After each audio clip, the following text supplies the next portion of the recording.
ముందుకు సాగు కొడుతున్నావు అన్నట్టు అదే ఎన్నికలు కొడుతున్నావు అన్నట్టు. సరే అయ్యా, లగ్గాలు చూస్తావు, ముహూర్తాలు చూస్తావు, పిండాలు పెడతావు, సత్యనారాయణ కథలు చెప్తావు. మరి సత్యనారాయణ కథలు, శుక్రవారం పూజలు అవి కూడా వస్తాయా? శుక్రవారం పూజ చెప్తే ముందు ముందు కోసి కూసుకుంటావు అన్నట్టు. పూజ అంత పెద్ద పూజ బాగా పెద్ద ఉంటుంది శుక్రవారం పూజ అంటే. ఓహో, పూజకు 2 రోజుల ముందు చాలు చేస్తే 2 రోజులు అయిపోయిన దాకా పూజ నడుస్తూనే ఉంటుంది. అది తిరిగారం అయిపోయిన దాకా తిరిగారం అయిపోయిన దాకా ఆడికెళ్ళి మాత్రం జరిగేది లేదు. మొత్తం బొక్కలన్నీ అయిపోవాలా, అవి తీయాలా, పార పోయాలా, ఆ ఇస్తాలు గీస్తాలు మొత్తం ఆరిపోవాలా, అప్పుడు పెట్టుకోవాలి. నేను అన్ని ఎక్కడ పోయినా గానీ, ఏ పూజలైనా గానీ అన్ని ఎక్కడ క్లియర్ చేసినాకనే ఇంటికి. అది కూడా పద్ధతి కరెక్ట్. ఎందుకంటే సగం సగం పని చేసింది కలవట్లేదు, మొత్తం క్లియర్ చేసినాకనే ఇంటికి పోతాం. సరే స్వామి, ఇంకా 4 రోజులు కానీ ఇక ఆవు ఎత్తన పారిపోయింది, మనకే తక్కలేదు. కానీ ఏం చేస్తారో ఏమో కానీ వైబ్రేట్గా పోయి నెత్తికరం అయిపోయింది. ఏందో ఇప్పుడు ఏం చేస్తారో ఏమో నాకు అర్థమవుతుంది. చూపిద్దామంట. ఇక ఏం చేసుకుంటారు అలాగని పొలగానే అర్థమవుతలేదు.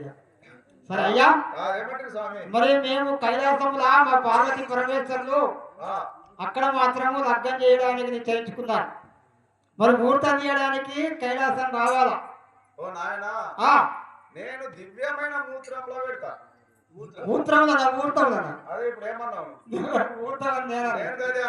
మూత్రం అంటున్నావైతే మంచి మూత్రం చూసి లగ్నాలు పెడతాను. మంచి మూత్రం తీస్తాను. సరే అయ్యా, నాకు నాకైతే ఇల్లు లేదు. నీకు ఇల్లు లేదు? మొన్న మునిపెల్లిలా లగ్నం చేసిన. మునిపెల్లి కాడొక లగ్నం అయిపోయింది. 15 రోజులు ఆన్నే తిన్నా. మునిపెల్లి కాడనే శబాష్. తర్వాత ఇదే ఊరి మాసాపూర్ లో లగ్నం చేసిన. ఆడ 15 రోజులు తిన్నావు. 8 రోజులు తిన్నా. సగం ఊరు చిన్న అందరు పెట్టలేదు. సగం కేటాయించిన అన్నట్టు ఎలా కొట్టేసి శబాష్. ఆడికెళ్ళి ఈడికి వచ్చినావు. ఇక 3 రోజులు అవుతుంది. 2 రోజులు తిన్నా. రేపటికే 3 రోజులు తింటా. ఇంకా టైం అయితే 12 ఇంకేంటి మస్తు టైం ఉన్నది తినేది అంతటా. అయితే స్వామి, మరి నీకు ఏమేం కావాలా? మరి నీకు ఏమేమి అలవాట్లు ఉన్నాయి? నాకు పెద్ద కోరికలు అంటూ ఏం లేవు. పెద్ద అంటే ఏం లేవు, ఉందా చెప్పు. నాకేమున్నాయి నాయన, కూటికి దూరమైన కాడికి దగ్గర. ఎట్లయితే ఏమవుతుంది కానీ 99 సంవత్సరాలు బతుకుతే ఇంకొక 5-6 నెలలు బతుకుతావచ్చు. 99 ఉన్నాయి నీకు? ఉన్నాయి. నేను అంతా అదే అనుకుంటున్నా. మరి ఎంటికలేమో కళ్ళకు ఉన్నాయి, కొన్ని వీసాలు ఏమో తెల్లగా ఉన్నాయి. నాకు పుట్టుకతో తెల్లగా వచ్చిన ఎంటికలు ఇప్పుడు కాంగ నల్లబడ్డాయి. అంటే పుట్టుకతోని మాత్రము తెల్లగానే ఉన్నాయి. ఎట్లెట్లా పెరుగుతున్నావో అట్లా ఆ యొక్క ఏది వచ్చిన కొద్ది నల్లబడ్డాయి. మరి ఎన్నికలు నల్లగానే ఉన్నాయి, మీసాలే తెల్లగా ఉన్నాయి అంటున్నా. మీసాలు తెల్లగా ఉన్నాయి అనుమానం వచ్చింది. లేటెస్ట్ ఫ్యాషన్ నేను వేసుకున్నా కదా. అందరు నల్లగా ఉండాలా, తెల్లగా ఉన్న వాళ్ళకి నల్ల చేసుకుంటే వైట్ ఫేషన్ పెయింట్ చేసుకుంటాం. సరే అయ్యా, మరి అలవాట్లు ఏంటి చెప్పు.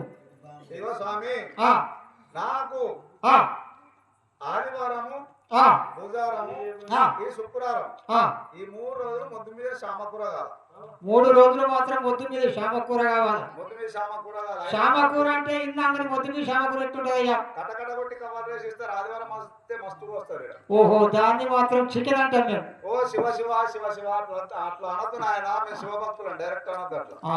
సరే మొద్దు మీద షాడ్కట్ల మొద్దు మీద శామకూర అంటాం. మొద్దు మీద శామకూర మెత్తడి నాకు బొక్కలు నాకు అంటే గుండెలు కట్టుకొని చచ్చిపోదాం. సరే స్వామి, ఇంకా ఇంకేం లేదు నాయన. ఇక్కడ దుకాణంలో తెల్లుల్లిగడ్డలు దొరుకుతాయి. ఉల్లిగడ్డలు తెల్లగా ఉంటాయి, ట్రేల పెట్టి అమ్ముతారు. కోడిగుడ్లు. శివ శివ శివ శివ అట్లా అనొద్దు నాయన, తగ్గుతుంది మాకు అనొద్దు అట్లా. అవి మనసులో పెట్టుకో. తినాలని పాపం తగ్గుతుంది. డజన్ చాలు నాకు, రోజుకు ఒక డజన్ చాలు. తిన్నా 12 ఎక్క తినా రోజు తినబుద్ధి కాదు. సరే ఇంకా ఇక తర్వాత ఏమన్నా స్వామి, గంగ చిక్కుడుగాయ అంటే పక్కన ఏంటంటే గంగ చిక్కుడుగాయ ఎట్లుంటుంది? దొరుకుతుంది. శరీరంలో నీళ్ళు ఎక్కడ ఉంటే అక్కడ దొరుకుతుంది. నీళ్ళు ఎక్కడ ఉంటే అక్కడ దొరుకుతుంది. ఇట్లా అంటది జిమ్మలా. ఓ స్వామి, డైరెక్ట్ చెప్పొద్దు నాయన. అదే మాట్లాడతాం కదా. మీది మెత్తడి నేను తింటా, ముందు తిండు గాని తిన్నాక ఎండలు బాగా ముదిరినాయి, దాహం అవుతుందేమో. ఎక్కైతుంది అక్కడ మెడసన్నం గోవిందులు దొరుకుతాయి. మెడసన్నం గోవిందలు.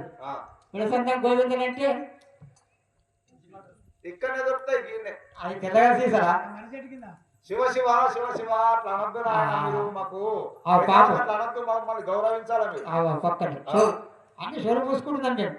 ఇంకా మిగతా తాగేస్తే అడుక్కేమన్నా మడ్డుంటే నీకే ఇచ్చారు, నాకే చెప్తాను. ఇంకా ఇంకేమన్నా ఇంకా సారిగా గంతే. ఇక నాకే పెద్ద ఆశలు ఏం లేవు నాయన. గంతే. 10,116 రూపాయలు కట్నం. 10,116 రూపాయలు నీకు ఒక్కడికి ఇచ్చేయాలి. ఇచ్చేయాలి. లగ్గం చేసినందుకు, ముహూర్తం తీసినందుకు. అంతే, మంచి ముహూర్తం తీసినందుకు. మాకు ఇస్తుందనే ఎంత ఇస్తున్నారు గుర్తా? ఎంత నాకేం చేసాడు. నీకు మాత్రం రింపాలి.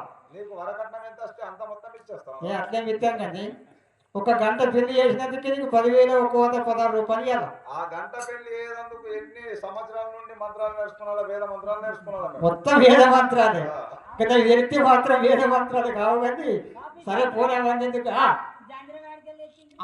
ఈ పోవడానికి ఆగలేదు. అప్పటి నుంచి ఆచారం ఉన్నాడు, ఇప్పుడు అయ్యా. ఇప్పుడు అందరూ జంత్రం ఈ జంత్రం వేసుకుంటే నువ్వు ఈ జంత్రం వేసుకున్నావని ఫ్యాషన్, లేటెస్ట్ ఫ్యాషన్ ఇది. ఆన్లైన్ లో బుక్ చేసిన అమెరికా నుండి వచ్చింది. అబ్బరే బాపురే, నా కొడుక మంచిగా ఉన్నది.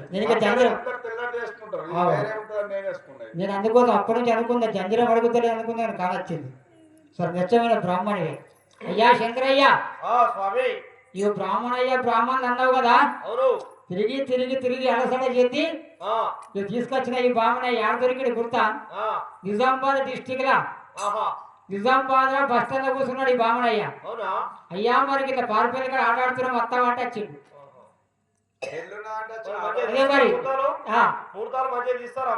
ఇక చూద్దాం ఇక ఎట్లా చేస్తాడో ఎందుకంటే దత్తరం పెద్ద సుదర్శన్ మాస్టర్ మొత్తం అన్ని రాసినాయి. సరే చూడండి మరి.